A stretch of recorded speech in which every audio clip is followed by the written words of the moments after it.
So now you're coming with this grind time, man. The pledges are dropping all over the place, man. And folks are starting to respect Killer for his lyrical ability. And you out here building your own situation out here in these streets. What was that like at that time for you, still going hard, but now you got the family and the kids and all of this other stuff going on? I mean, I became just a firm believer in myself. If you listen to Pledge 1, that's me figuring out with the crew, all right, what we gonna do?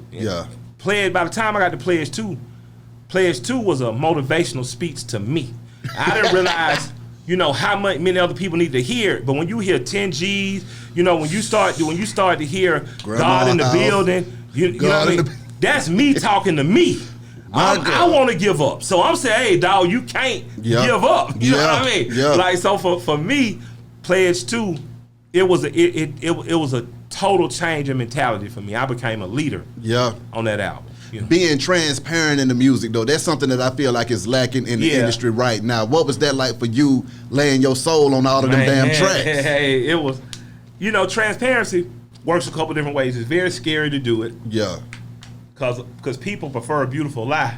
Come on sometimes than over the pretty truth, or ugly truth. But transparency for me was crazy because it's crazier when it doesn't get acknowledged. So imagine bare your soul. So Van Gogh died. Van Gogh don't know he famous. Damn. He died. He died undiscovered, unfamous. Van Gogh is one of the absolute most revered artists in the world. Facts. So that's what my greatest fear was. I don't want to die unacknowledged. And I don't want to die. You know what I'm saying? He could have been. I didn't want a shoulda, coulda, woulda. That's what really pained me. Even if I failed, let me fail on my own merit. Let them say, I don't like this song because. Come on. Don't say I never heard the song. That's what would have killed me. But luckily, Pastor Troy got me hooked up with my manager, who's now my manager. He worked at SMC, which was a label out of the West Coast. Troy did a deal with them, and Scarface was in the middle of doing something. I don't know if Scarface's thing ever dropped. But Troy did. Troy said, you need to holler at Will. And I chopped it up with Will. And, man, we just grew to be fast friends. And after the label labels kind of dissolved, there was not a need for the intermediate labels anymore in between the big ones. And Will was like, man, you really need to consider managing Mike. After we had dropped rap music. And me and L had just by the end had become Run the Jewels essentially, even in its most primary stages. And man, a big faux pas happened. Somebody really dropped the ball. Will came in to save the day, and I've been rocking with him ever since. So we're a decade in. How the hell did you and L link up? Man, Jason DeMarco. Atlanta's a beautiful place because white folks and black folks don't mind being friends here. Facts. Like real talk. Jason is an executive at the Cartoon Network and at Turner. Lived in Scottsdale, drove a Monte Carlo Super Sport. White boy with the Gomer Pyle glasses. Cool man, one of the most beautiful human beings ever. But is truly on some Atlanta shit. Not trying to be anything he's not. Just he likes muscle cars. He likes the shit he likes. You know what I'm saying? And I love him to death. But he was like, man, I'd like to give you. He had given Witch Doctor an album deal. And I don't know how it fared or didn't fare, but he doubled back around and said, well, we're going to revamp William Street Records. We're going to give you a modest budget. We can't give you what we gave Witch Doctor, but we'll give you some budget. And I got one stipulation. I was like, what? He was like, don't call yourself Mike Bigga. Call yourself Killer Mike again, and you can rap about anything you want to. I was like, word? He was like, anything. I was like, Ice Cube, anything? Anything. Got in there. We were supposed to go in there with 3-4 different producers. Got in there with LP at Patchwork. Shouts out to Curtis. Me and L. Shouts out to Kurt, man. Me and L went in there. Within the first 3 hours, I knew he was supposed to produce my entire album. I started calling Jason like, hey man, you got to get this white boy to do the album. Like straight up. I'm like, the white boy got to do the album. I'm talking like a real Atlanta nigga. I'm like, nah, the white boy got to do the album, the whole thing, Jason. And Jason said, y'all, it's like, he's like, I knew it was going to work.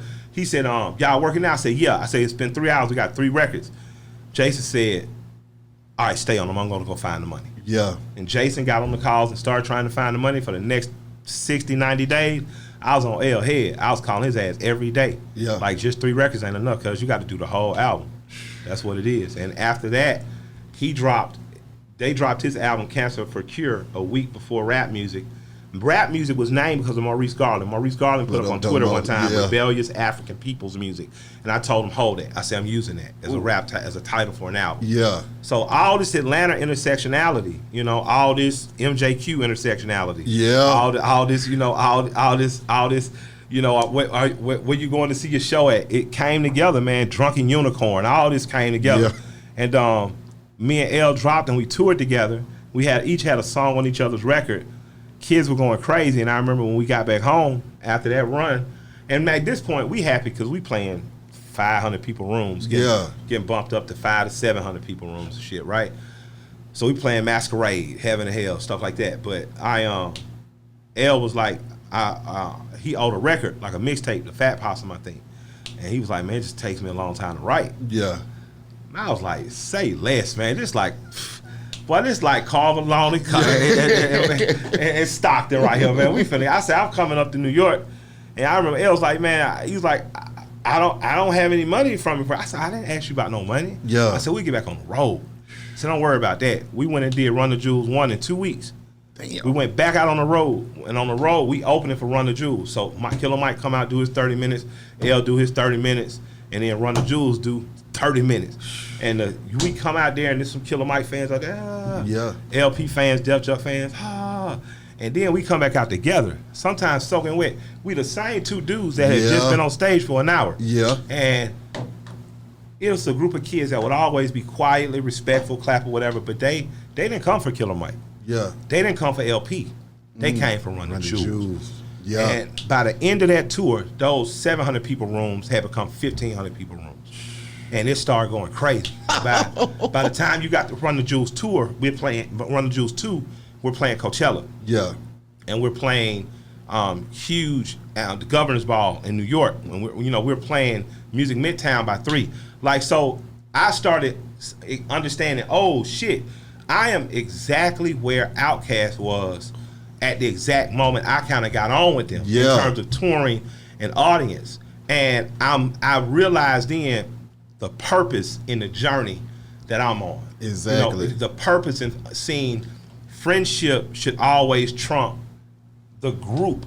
Yeah. So the group is the focus. Yeah.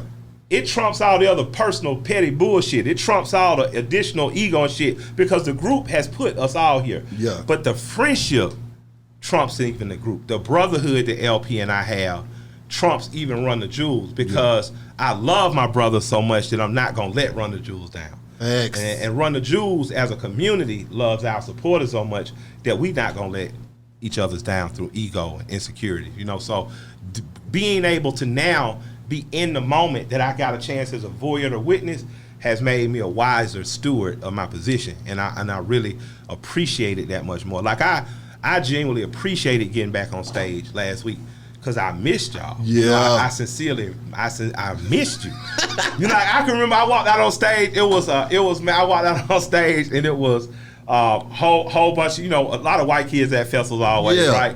I remember seeing the little black kid. I was like, okay, I know who he is in the crowd. Yeah. And I remember seeing this human being, I believe there's been a transsexual human being, but just gave me the most beautiful smile. Blue hair, too much makeup, looked like a Japanime doll almost. And I just like, you know what? This is really what this shit is. I'm from Allenville. Come on.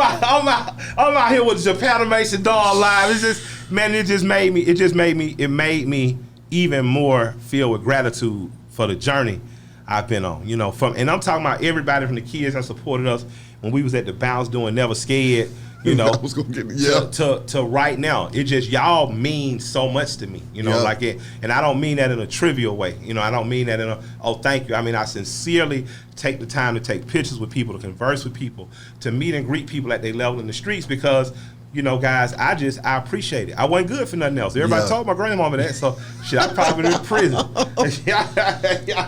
Answer me this though, Killer. With the name Killer Mike and feeling like you needed to switch it to Mike Bigga, how did you feel like your name was impacting your career? And then I didn't have a problem with my name. All the black folks who was supposed to be in positions to help push me did. I never had a problem with my name, and I laugh now because a lot of people that used to work for Columbia say, man, it really worked out for you. And we thought, remember we thought the name, we didn't think shit. I knew my name was my name. I knew it could do it. You doubted it, so you didn't go in the meetings confident and push me. I don't want to hear that we shit. Like we didn't run with Harriet Kane. Yes, the fuck, I was ready. I was just chained to your scare ass. You know what I mean? We sure was not. You know, the Mike Bigga was just son. Every rapper got a couple names. A few aliases. Yeah, but the Bigga stuck with my wife better, so she Shay Bigga. I'll never forget, they put her up after one of my birthday parties to my former rapper. I say, she ain't never rapped nothing but a Christmas gift. That girl wasn't no rapper, man. She's so shy.